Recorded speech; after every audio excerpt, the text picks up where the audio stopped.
Olá pessoal, sejam bem-vindos a mais um vídeo aqui do canal do Crow, ainda dentro da nossa série do Legado Celta. Nós já fizemos em vídeos anteriores uma abordagem bastante simples, é claro, né? Como eu falo sempre, esses vídeos não têm pretensão nem de longe de esgotar o tema, que é muito vasto, mas eu espero que esteja sendo, e pelo feedback que eu tenho recebido, agradeço muito já vocês, inclusive, por conta disso.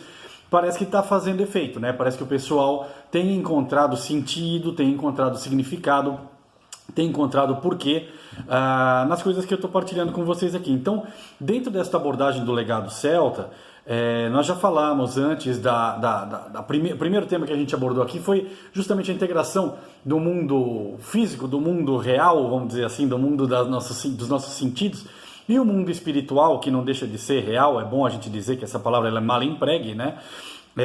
Depois nós falamos também da importância de se perceber a sacralidade do tempo.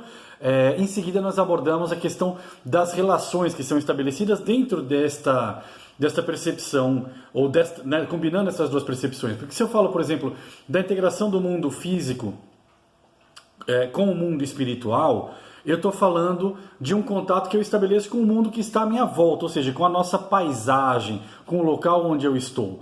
O local, então, ele ganha uma sacralidade, ele ganha uma nova percepção a partir de um ponto de vista que é herdado de tudo aquilo que os celtas nos legaram através dos seus mitos e lendas. E a percepção do tempo sagrado, idem, a mesma coisa, através dos festivais e dos registros associados, registros dos mitos, né, associados a cada estação do ano, a cada momento mágico que deriva dessa observação em tempos celtas das estações do ano, e a cada festival que é desenvolvido, que é criado para honrar justamente essas forças, cada uma delas associadas ao ritmo do tempo, né, como a gente já explanou em vídeos anteriores. E por fim, entender que as relações que nós estabelecemos no nosso dia a dia, conosco mesmos, com as outras pessoas, com o nosso trabalho, enfim, com a vida como um todo, ela ocorre num lugar, que é o tempo, que é o espaço sagrado, e num momento, que é o tempo sagrado. Então, estou dando a letra para vocês, né? A percepção de um espaço sagrado vai me ajudar a viver melhor com a questão das relações que eu estabeleço nesse espaço, da mesma forma que a minha relação com o tempo, se imbuída de uma percepção da sacralidade, também vai melhorar a forma como eu lido com essas relações que eu estabeleço ao longo da minha vida. Então vejam, eu estou dando o meu mapinha, que é a receita de bolo, bem entre aspas, que a maioria dos proponentes de resgate da espiritualidade celta fala, mas não explica de onde vem nem como fazer, né? Por quê? Porque não se dão ao trabalho de pesquisar, no mais das vezes, salvo honrosas exceções que confirmam a regra, não se dispõe a revelar de onde vem isso, e eu falo, os mitos todos em que isso aparece são apresentados no meu trabalho, nos meus cursos, né, nos trabalhos mais longos, nos textos e assim por diante, e também não conseguem trazer para um contexto de realidade porque ficam pautando a sua experiência do que eles dizem ser a herança celta a uma feira medieval, né, uma brincadeira, um RPG, um cosplay e coisas do gênero, quando a coisa tem que ser um pouco mais profunda. Vocês que acompanham o meu vídeo já sabem disso há bastante tempo, né? Desde o primeiro vídeo que eu lancei aqui, estamos no 12º hoje, eu falo isso praticamente em todos eles, né? Que é importante entender isso tudo e trazer isso para o dia a dia, trazer isso para a nossa realidade.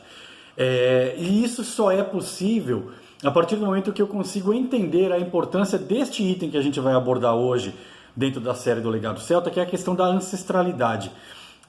Muita gente fala, ao longo dessas décadas aí de pesquisa, vivência e instrução, especialmente, né, de espiritualidade celta, de filosofia celta, já encontrei muita gente falando: eu tenho um ramo da família que vem da Irlanda, ou que vem da Escócia, né? A Escócia agora está na moda por causa de alguns seriados populares na TV, né, ou na internet. Cada hora eles vão revezando aí e tal, mas não importa aqui o local, importa sim aquilo que eu costumo chamar de síndrome do pedigree. Nem era a intenção minha falar disso aqui, mas vamos deixar bem claro, porque o universo das espiritualidades alternativas, do neopaganismo, ele ainda está mergulhado nisso que eu chamo já de algum tempo de síndrome do pedigree, que é um fenômeno que se observa facilmente quando se estudam as ordens secretas e grupos iniciáticos que surgiram na virada do século XIX para o século XX, vale dizer aí 1890 e abaixos, até isso vai perdurar com força dentro do ocultismo britânico, especialmente até 1910, 1920, até chegando a 1930. E é bom dizer que muito do que a gente chama hoje de neopaganismo ganha forma, veja um verbo que eu estou usando, ganha forma nesse período. Então ainda está imbuído nesta síndrome do pedigree, que é o seguinte, a gente sabe hoje, historicamente falando, seria leviano e irresponsável dizer que a Wicca é celta ou que o druidismo moderno é uma herança do druidismo de 2000 anos atrás. Isso tudo é inverossímil, é historicamente, por falta de melhor palavra, é falso, né? Então seria irresponsável persistir nesse tipo de equívoco. Mas, na virada do 19 para o 20, nós não tínhamos ainda a disciplina da arqueologia como ela é hoje, a própria história ainda estava muito mais sujeita aos caprichos dos escritores, que se auto-intitulavam historiadores, do que propriamente ao rigor científico do método, né? Então, as teorias mais bizarras foram atribuídas aos celtas, que eram a bola da vez, é bom deixar claro isso. Justamente nesse período, a cultura celta estava sendo estudada por historiadores profissionais e amadores, por antiquaristas, né, pelos primeiros arqueólogos, com muito afinco, com muita vontade, mas com pouco ainda conhecimento e pouca técnica, pouca tecnologia, pouca ciência nessas abordagens. Já falei disso em alguns vídeos anteriores, também não vou me estender muito aqui. Mas é importante a gente deixar claro que a tal da síndrome do pedigree fazia com que ao apresentar uma ideia, por mais válida que fosse, ou uma tentativa de se resgatar um princípio, um valor do passado, esse princípio ou esse valor fosse apresentado, essa ideia fosse apresentada como tendo sido descoberta num grupo fechado do interior da Inglaterra, ou com a tia-avó do interior da Irlanda, ou alguma coisa desse jeito, desse tipo, que a gente pode muito bem dizer que a pseudo-história, né, a história mítica, a maçonaria ela é rica nisso, não é uma crítica à maçonaria, o bom maçom sabe do que eu estou falando, a maçonaria ela é pujante na sua busca por origens míticas. Existe a origem histórica e existe a origem mítica, e elas não brigam uma com a outra.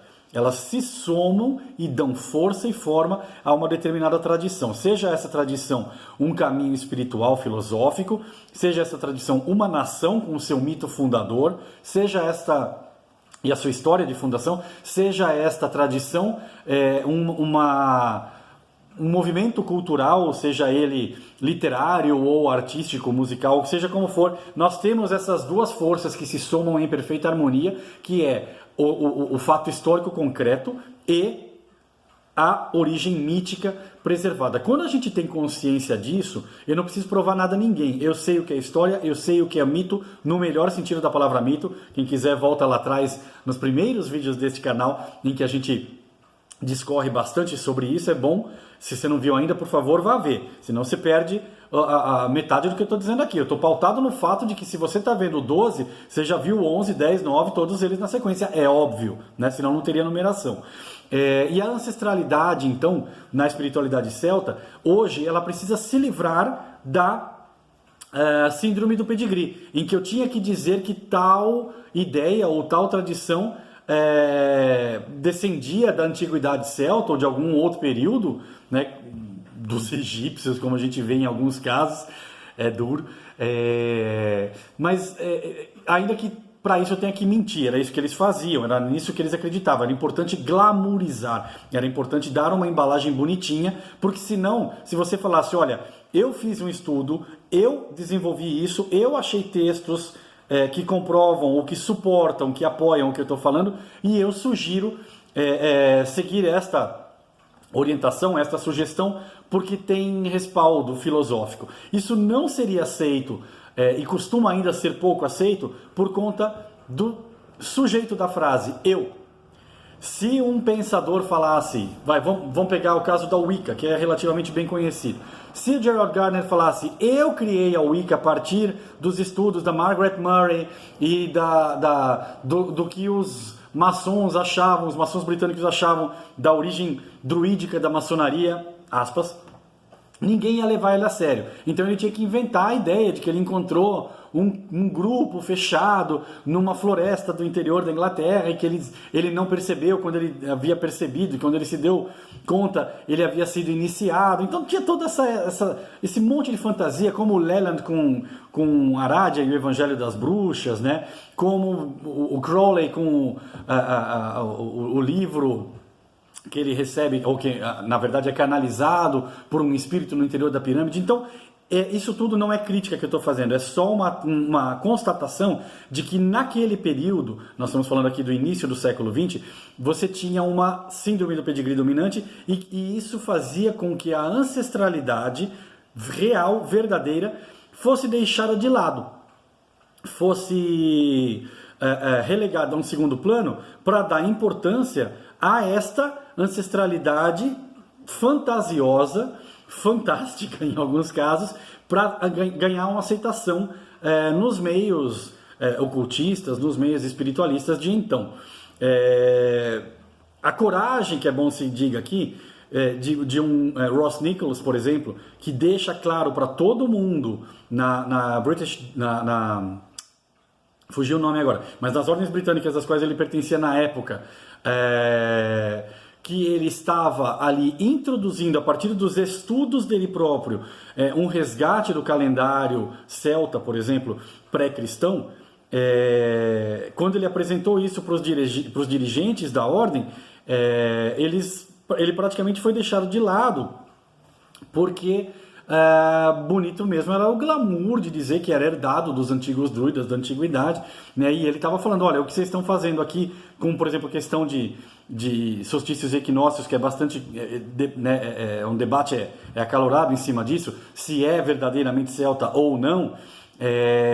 O Nicholas apresentava ali as suas percepções e não era bem recebido pelos dirigentes da ordem druídica a qual ele pertencia, justamente porque eles falaram, nós temos já 200 anos de tradição celebrando solstícios e equinócios. E aí o pessoal falava, mas espera um pouquinho, vocês estão falando de 200 anos, eu estou falando de 2000 anos, né? Então há uma série de questionamentos em que a ancestralidade factual era posta de lado em nome de uma herança, de uma origem mítica, que aí é Cláudio dizendo, só posso categorizar como fantasiosa. E, como eu falei, a origem mítica ela é muito legal, ela é importante, né? O mito de origem ele é muito importante, ele consolida uma determinada corrente de pensamento. Agora, uma origem fantasiosa, ela joga a história no segundo plano e ela vive alimentando uma fantasia, o nome já diz, algo que não tem respaldo nem histórico e nem mítico, no sentido mais profundo da palavra mítico, né? Então, é muito importante quem esteja trilhando hoje, ou querendo, ou buscando uma espiritualidade celta nos dias de hoje, que é a proposta desses nossos vídeos, que entenda o conceito de ancestralidade como sendo aquilo que de fato são as minhas origens, goste eu delas ou não. Uma coisa que eu brinco sempre nos meus cursos, sempre falo para as minhas turmas, é que toda família tem um avô bêbado, uma avó muito rígida e chata, um tio louco, alguma coisa assim, algum parente nosso com o qual a gente sente um certo desconforto, porque não é exatamente um conto de fadas, né? Ele não é ali perfeitão, aquele indivíduo, né? Ele causa problema, enfim, qualquer que seja a natureza do problema. Não adianta você negar, não adianta você fingir que ele não existe, ele está lá e se reúne no fim do ano com a sua família, ou deixou um trauma aberto para gerações seguintes, qualquer que seja a questão. Essa é a sua ancestralidade, é dele que nós descendemos, é dessa linhagem, é essa linhagem que nós herdamos, e não há nada a ser feito a não ser reconciliar-se com ela. Então a questão da ancestralidade na espiritualidade celta, e nós vamos desenvolver isso a partir deste ponto no próximo vídeo, ela tem como base fundamental a verdade, ou seja, eu tenho que conhecer a história do caminho que eu estou trilhando, agora, né, saindo da metáfora do familiar e indo para a questão da filosofia, da espiritualidade celta, eu tenho que conhecer a verdade, não a fantasia, não o que dá marketing, não o que vem de livrinho de fantasia ou informa seriados, né? Eu tenho que conhecer a verdade sobre a espiritualidade celta, sobre a filosofia celta, para poder desenvolver aí sim, a partir do conhecimento dessa verdade, uma percepção da minha identidade dentro desta verdade histórica, que se divide, esse é o tema para o próximo vídeo,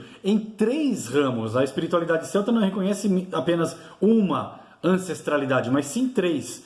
Uma de corpo, evidentemente, aquela do DNA, que determina a nossa cor de pele, de cabelo e de olho, que determina estatura, tamanho do nariz, né, calvície, todas essas características que estão facilmente comprovadas numa análise de DNA.